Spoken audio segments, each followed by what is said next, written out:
everybody, I'm Corinne Blackstone and welcome to my craft room. I'm so happy to have you here today. Now you're noticing a different background because we're going to learn how to make this really big birthday banner. Super fun and super easy. Now be sure you're subscribed here, that way you don't miss out on any of the fun DIY content we have coming. And without further ado, let's get started. What's great about making these larger than that banners is you can really use any font that you want to. But for this one, I want to use a script font. I just think it's a little cuter, a little more the aesthetic I'm going for. So the first thing I'm going to do is enter the text that I want to use. And I'm going to make a happy birthday banner. So I'm going to type in the word happy. And on a separate line, I'm going to do birthday. And I'm not sure if I'm going to leave the B capitalized, but we'll see. What I'm going to do is I'm going to slide this guy over, and I can do this a couple ways. I can look through my system fonts because I always use my system fonts and kind of find a font that I like for this design. Or I can use a website called Workmark.it because you see how long that took. It would take us a long time to scroll through. So let me show you that website. This site is fantastic for checking out different fonts. So I'm going to type in, oops, not leave A capital. I'm going to type in my design. So I want to say happy birthday. And I'm going to just hit this arrow and it's going to bring up all the fonts on my computer. Now it's not going to use your Cricut fonts, but that's okay. I'm not really worried about that. Now you will need to allow the Chrome to show your fonts, which is totally fine. I always just allow it. Sometimes it asks me and sometimes it doesn't. It just kind of depends on, if I've used it recently and things like that, or if I've deleted any different Chrome extensions. So you can go through and just look through and see if you find a font that you like. So let's say that we see a font we like. Let's just go with this one. I don't like that one, but whatever. I'm going to select a bunch of fonts that I like. Then what we'll do is we'll filter those selected fonts so that we can see what they all look like and compare them a little bit better. So once I've selected a bunch of the fonts that I want to take a look at, I can click here to see filter selected fonts. And then from here, I can kind of weed them down a little bit if there's like ones that I'm not that into.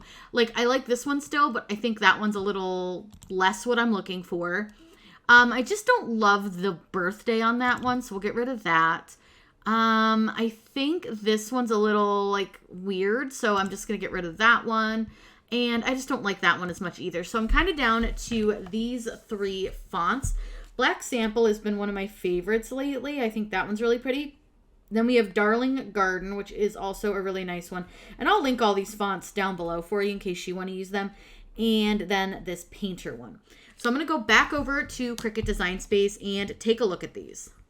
In Cricut Design Space, all we have to do is we can search for those font names. So I can search for the word black and it'll bring up all of the ones that are black in the title. So we got Black Sample, Black Tone Bold, all of those. Once it's loaded, I'm going to go ahead and duplicate the design so that I can just kind of see all three of them again, just together, and play around and see which one I like the best. So I'm going to use the Darling Garden, which again, also really pretty. This one I do want to show you something with though, because it is kind of thin.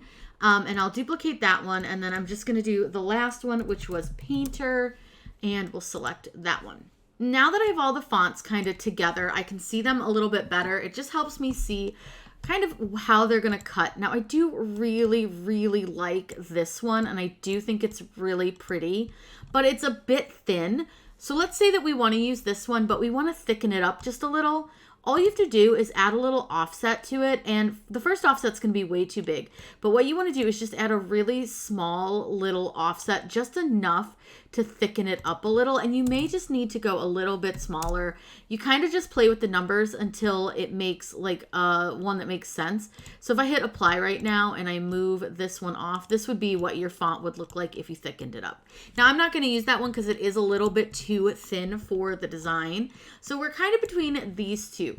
Now I'm going to say that it's going to kind of be based on the vibe you want with your party, what design you want, kind of what designs and how it's going to look. So I'm going to make these a little bit bigger so we can really see them.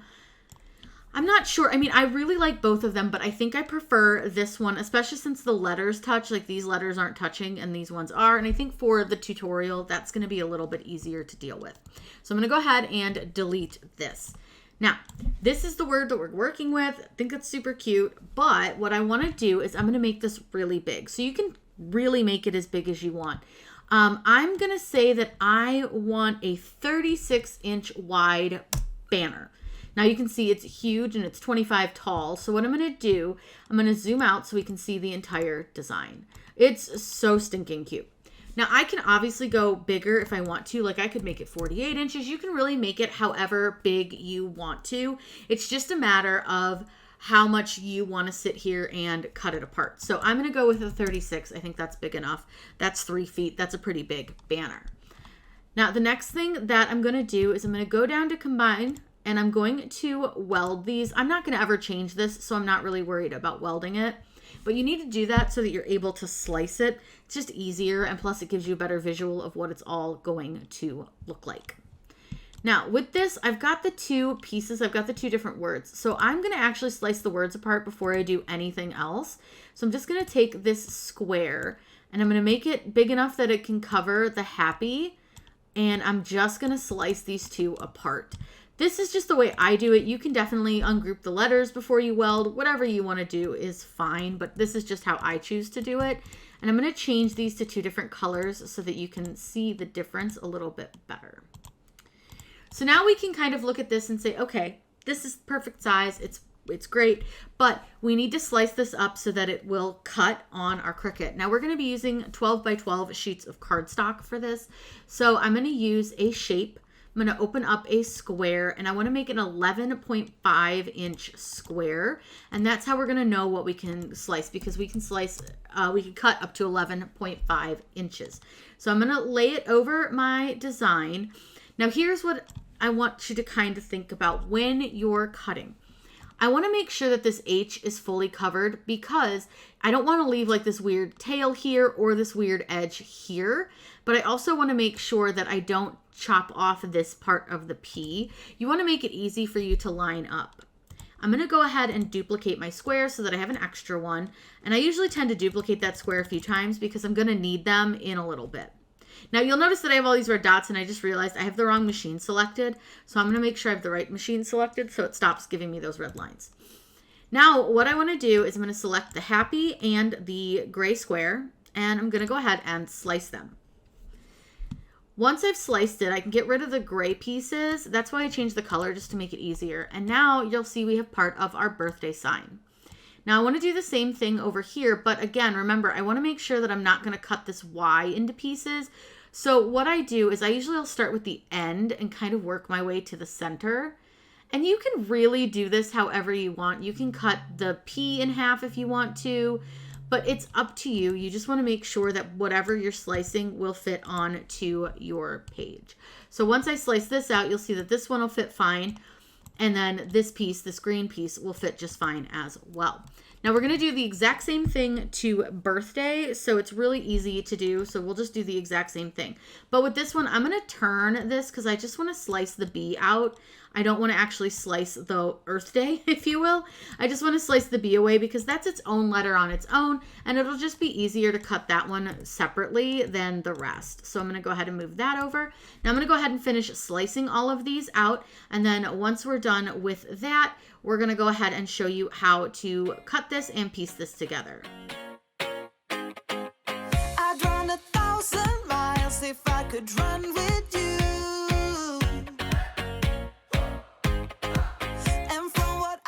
Now that I have my design sliced apart, I'm going to go ahead and delete those squares. You want to make sure you save your design before you move on. So I'm going to call it Happy Birthday, well, or not, Happy Birthday Banner, and click Save. Once that is saved, I can click Make, and you're going to see that it's going to bring up our mats, which is going to be super easy. So we have the Y and part of the A here. We've got the Ha, and then you've got the middle of the PPY. Now it is going to take up a little bit of your cardstock. I don't think that this will fit on to this one, but let's give it a shot. We're just going to go ahead and move object, and we're going to send that one to the first mat and just see if by some chance they'll fit together if I like shift them around, because sometimes you can move stuff around. I don't think they're going to though, and if they don't, that's okay. I'll just go ahead and move this back to that original page. It's just fun to see if you can fit them. Now we've got all of our parts. So we've got 3 sheets of the green. I'm not sure why that was down there at the bottom. And then we have our blue, and you should have 4 sheets of blue. Now this does waste a little bit of cardstock, but you can always save the rest of your cardstock for like scraps and stuff. So this is like the perfect little design. I'm going to cut this all on the medium cardstock setting, and then I'm going to show you how we piece it all together. We're going to cut this with some red and some blue cardstock, and we're going to start with the red. And this is just Recollections brand from Michaels. And then I have 2 light grip mats here. That way I can load one mat while one's cutting and unload while it's cutting and reload. It just will make it go quicker. Even though we don't have like a ton to cut, we do have about 7 sheets. So I'm going to go ahead and load this in, and I'm cutting this on the medium cardstock setting. So we're going to get everything cut out, and then I'll show you how easy it is to assemble.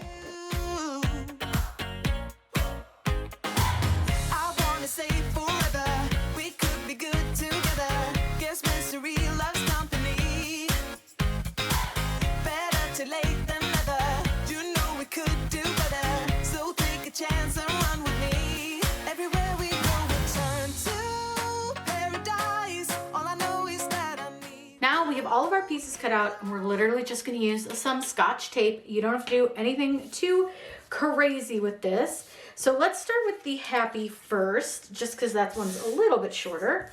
And all you're going to do is get this laid out on your table, and we're going to get this set the correct direction. And you'll see that you have these joints here. What I want you to do is, once you've kind of figured out where everything goes, I want you to flip everything over so you're actually working on the back side.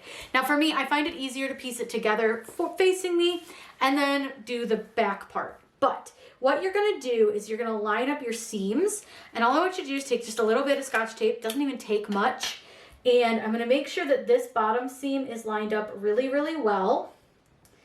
And once I'm happy, I'm just gonna take some Scotch tape, minus the dog hair, and tape this together. Now you can go and tape the edge a little bit better. So if you want to get down here and you want to give this tape a little piece, just make sure that your seams are well held together. Now this part obviously is a bit tiny, so you can either rip off a really small piece of tape and work with that, or you can always just trim your tape down with a pair of scissors. Whatever works best for you. But you're going to do that to each of the joints that you have on your letters. And I'm going to show you how we do our eye, because I know that this had a dot in the eye, and I didn't think about it until it was too late, how we were going to hold that on. I'm just going to tape it to the top of the eye, and it'll look just fine. Nobody will notice. And so then I'm just going to tape this joint up here, this A joint, right there. And I'll trim off like the extra tape. I've got a little bit of extra tape sticking out, but I can just trim that off, or I can just peel it back and retape it. Whatever works for you, whatever works best. It doesn't matter. You do whatever works for you. But now our happy is together. It looks really cool. So let me move this over to the side, and then we're gonna do the birthday. So I'm gonna actually start here, and we'll just see how well I can do it if I turn it backwards. Like I said, not the most skilled at doing this backwards for some reason. I think I just get confused.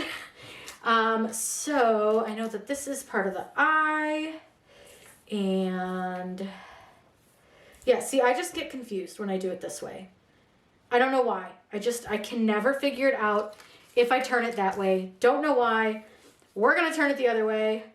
Now, we do know that obviously the B is not fully attached. I will attach that on my own. Here's the A, which I believe goes not like that. See, this is why I can't do this. Here's the D. Oh, there we go. Okay, it goes to the D. Here's the earth. Here's the earth. Part of my H is missing. Almost lost part of our H. I forgot that the H got trimmed off a little bit just because it wouldn't fit very well. Okay, so now that I sort of know how this goes, the B will attach in a minute. We'll attach the dot in a second. So let me do the H piece really quick. That way that's on. And again, you're just lining up the seams. So I'm going to go ahead, line all these up, get this tape together. I'll set it up on the wall so you can see it. It's going to be so cute.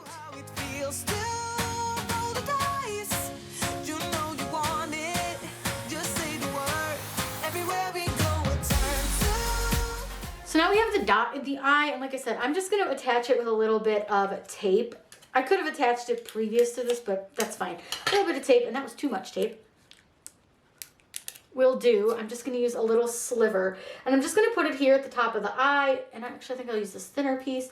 Nobody's going to notice. You can either put it in front or behind, whatever works better for you and the way you want it to look. But I've got that. Now again, we can attach the bee if we want, but since we're just gonna hang this on the wall, I'll have the bee separate. And I'm gonna get this hung up. I'm just gonna tape it to the wall. You guys do what you want. You can add string to it if you want to, whatever works, double-sided tape. Here is the finished sign. I think it came out really, really cute. And this is super easy to do. Just take some cardstock and a little bit of tape, and you can really have fun with this. You can add lots to this, add balloons, add decorations. You can put other little cardstock designs around it. You could add an offset behind it. There's so much that you can do, but I wanted to show you how easy this is and how simple. And then you guys add your own embellishments, have fun with it. You can add somebody's name, whatever you want to do, but this is so simple, really inexpensive party decor. And I think that you guys will have a fun time making this. Make it say anything that you want to, and you can really make a big impact really quickly and easily. Now, if you have any questions, please let me know in the comments down below. I'm always happy to answer those for you. Be sure you're subscribed here on YouTube. That way you don't miss out on any of the fun, crafty content we have coming. Thank you so much for joining me, and as always, happy crafting.